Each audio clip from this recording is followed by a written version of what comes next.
สบายดีนะมื้อนี้ประกอบด้วยเครื่องมารีวิวให้ลูกค้าได้เบิ่งนะตัวนี้มันสิแม่นปืนลม K2 นะ K2 เครื่องมันสิงามๆแบบนี้นะตัวนี้เครื่องตัวนี้แม่นมือหนึ่งนะประกอบได้มารีวิวซื่อๆนะตัวนี้กล้องมันสิแม่นกล้อง Discovery นะกล้อง Discovery ขนาดของกล้องแม่น 4-16x44 นะกล้อง Discovery ตัวนี้มันเปิดได้ไฟนะเปิดได้ไฟสีแดงแล้วก็สีเขียวนะปรับอยู่นี่นะแล้วก็ทางนี้แม่นปรับสูงกับต่ำนะมาเบิ่งนี่แม่นปรับเบิ่งซ้ายเบิ่งขวานะตัวนี้เว้ามันสิแม่นเว้าปรับในนะเว้าปรับในถังสิแม่นถังอลูนะถัง 0.42 นะเราตัวนี้แม่นสิแม่นเรา TK ฮ่องกงนะเรา TK เรา12เกียวนะเราเบอร์2ยาว50เซนนะตัวนี้เครื่องใหม่ๆนะถ้าว่าผู้ใดที่สนใจแล้วก็ติดต่อหาได้นะมีเก็บไว้ทางให้ก็มันสิมีปลั๊กใส่ลูกปืนเนี่ยใส่ได้11ลูกนะ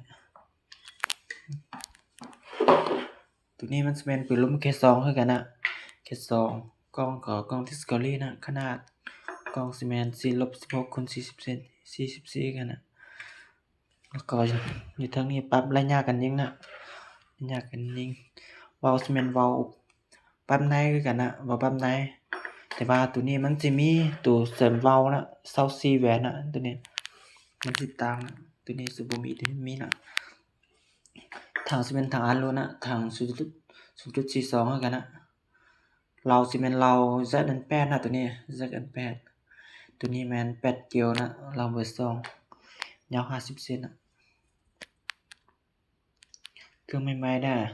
ถ้าว่าลูกค้าผู้ใดที่สนใจแล้วก็ติดต่อหาได้นะมีเก็บไว้ทางให้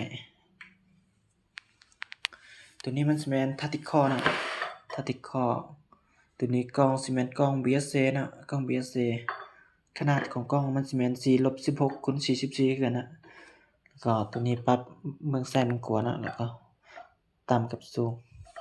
กล้อง BSA ตัวนี้มันสิมีบ่มีการเปิดไฟนะมันสิเว้ามันสิแม่นเว้าปรับในนะ Tactical ตัวนี้มันสิบ่มีเว้าปรับนอกนะแล้วก็ตัวนี้มันสิแม่นตัวเสริมเว้านะ24แหวนนะตัวนี้ถังสิแม่นถังคาร์บอนนะตัวนี้ถัง 0.5 นะตัวนี้เราตัวนี้สิแม่นเรา Exact นะ Exact 10เกียวตัวนี้เราเบอร์2คือกันนะยาว50เซนคือกันนะปืนใหม่ๆนะงามๆแบบนี้ถ้าว่าผู้ใดที่สนใจแล้วก็ติดต่อหาได้นะรุ่นใดก็มีนะตัวนี้มันสิแม่น Tactical นะตัวนี้เก็บให้ลูกค้าเครื่องมีหลายนะ Tactical MC K2 นะ